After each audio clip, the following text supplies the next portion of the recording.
On the morning of Tuesday, April 25th, PALY was placed under shelter-in-place after a written threat of violence was discovered taped to a classroom door. A final exam was scheduled to occur later that morning in the same classroom. 2 days after the incident, police investigations culminated in the arrest of a student suspect. Following this event, which left the community confused and apprehensive, In Focus sat down with Superintendent Don Austin in an interview to understand this event from the district's perspective.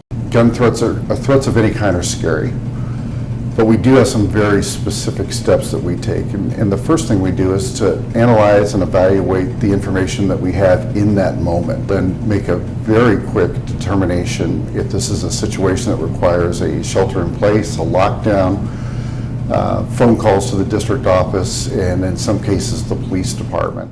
With some teachers going into lockdown and others having shelter in place, Dr. Austin goes on to clarify the difference.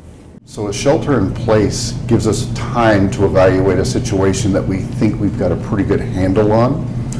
A lockdown is more likely that the situation is not as contained as we want it to be. The teacher who found the note on her door that morning was AP Psychology teacher Mrs. Mattis. She describes how she felt upon seeing the note.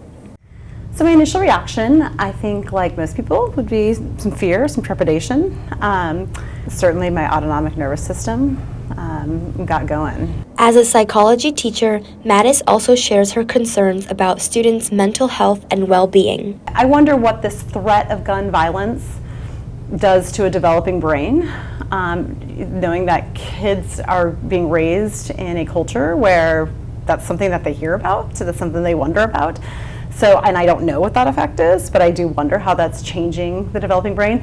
In combating these troubling circumstances, Don Austin shares his final thoughts. I think, from my seat, sometimes it looks like we can be very clinical in our approach, but we do want to acknowledge that we're fully aware that this is an event that created a large amount of anxiety, and we understand why.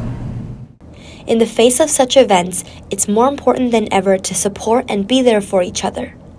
From In Focus, this has been Claire Quinn and Tori Kaliba.